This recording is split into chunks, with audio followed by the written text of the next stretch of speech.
दुनिया में जब हम किसी से कुछ मांगते हैं तो पहली बात तो हमें सामने वाले की नजरों में थोड़ा झुकना पड़ता है, और मांगने पर भी वो दे दे इसकी कोई गारंटी नहीं है।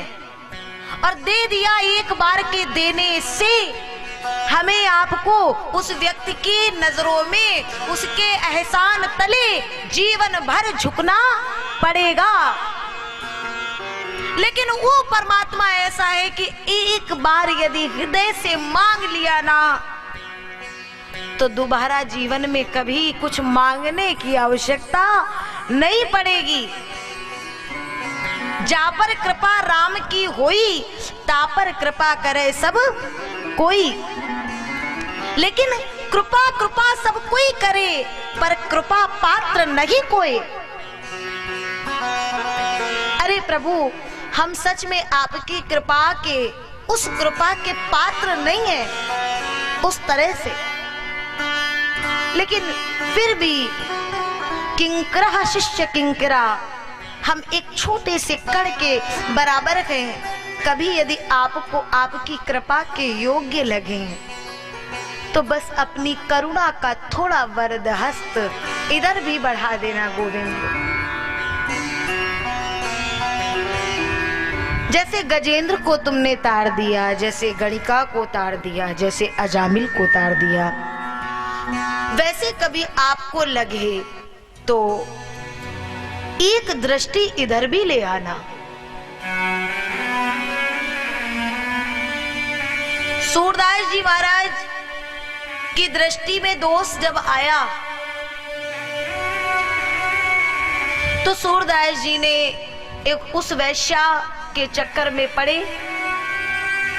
पिता को भूल गए, पत्नी को भूल गए, और जब पिता का प्राणांत हो गया और वैश्या ने उन्हें अपने पास से निकाल दिया, बहुत ध्यान से सुनिएगा, तो सूरदास जी जब बाहर निकले तो कोई स्त्री को देखते तो उसमें वही वैश्या का स्वरूप नजर आता। एक दिन एक ब्राह्मणी जल लेकर के घर जा रही है, सूरदास जी ने देखा तो उसके पीछे पीछे चल दिए और घर के भीतर पहुंचे। पंडित जी ने देखा, महाराज क्या चाहिए?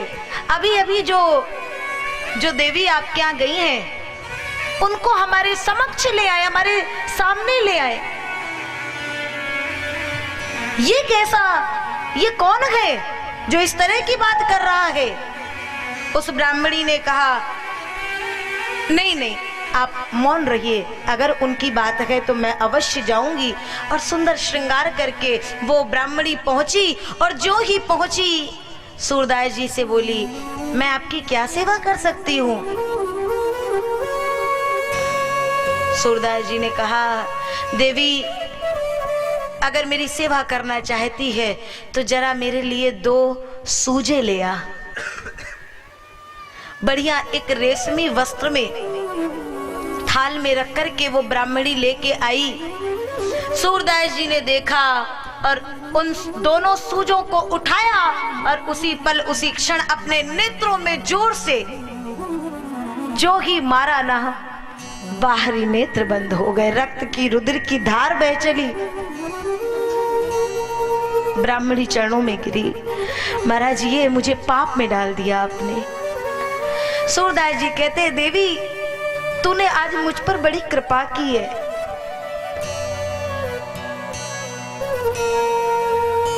ये नेत्र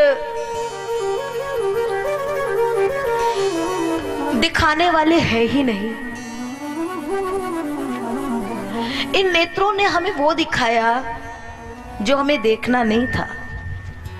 इन नेत्रों ने हमें उसका दर्शन कराया जो स्वप्नवत संसार है, उसको सत्यवत प्रतीत कराया। इसलिए मुझे वो अंतरपट का नेत्र खोलना है। और जब सूरदास वहां से चले, अब नेत्रहीन हो गए, बाहरी जगत कैसे दिखे। और जब बाहर का दिखावा हम बंद कर देते हैं तो गोविंद कहता है, अब मैं तुम्हारा हूं और तू मेरा है।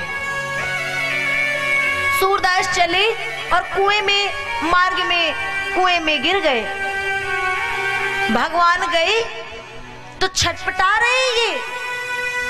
भगवान एक छोटे से बालक के रूप में आए हैं और हाथ को बढ़ाए और इतना जहां सूरदास है उनका हाथ बढ़ता चला गया। सूर मेरा हाथ थामो, और जैसे ही हाथ थामे गोविंद ने सूरदास जी को बाहर निकाला और फिर जो ही अपना हाथ छुड़ा के जाने लगे, सूरदास जी ने कहा हाथ छुड़ावत जात हो ए निर्बल जान के मोहे, इस हृदय बेते जाओ तो सबल मैं जानू तो है। हाथ छुड़ा के कहाँ जा रहे हो गोविंद? अरे हाथ छुड़ा दोगे इस हृदय में से जाके दिखाओ तो मैं तुझे सबल जानू। आज सूर समझ गए कि मेरे अंतरपट का नेत्र गोविंद खोल चुके हैं, और वहां से सूरदास जी जो निकले, जो दृष्टि होते हुए नहीं कर पाए, बाहरी दृष्टि बंद हुई तो न जाने कितने पद प्रभु प्रेम में लिख दिए, जो पद आए आज भी गाए जाते हैं। ये प्रेम है। जब भगवत कृपा होती है तो बाहरी चीजों की आवश्यकता नहीं पड़ती है। जिसके ऊपर भगवत कृपा होगी उसको कभी देखिएगा आपके मुख से कोई ऐसा शब्द निकल जाएगा जो कभी आपने पुस्तकों में पढ़ा नहीं होगा, वो वहां आप निकलेगा। ये क्या, ये गोविंद की कृपा ही तो है। इसीलिए गोस्वामी जी मानस में कहते हैं, केवल और केवल कलयुग केवल नाम आधारा, सुमिर सुमिर नर उतरहि पारा। और सुखदेव जी यहाँ पे भी कहते हैं, केवल और केवल हरेर नाम ही केवलम।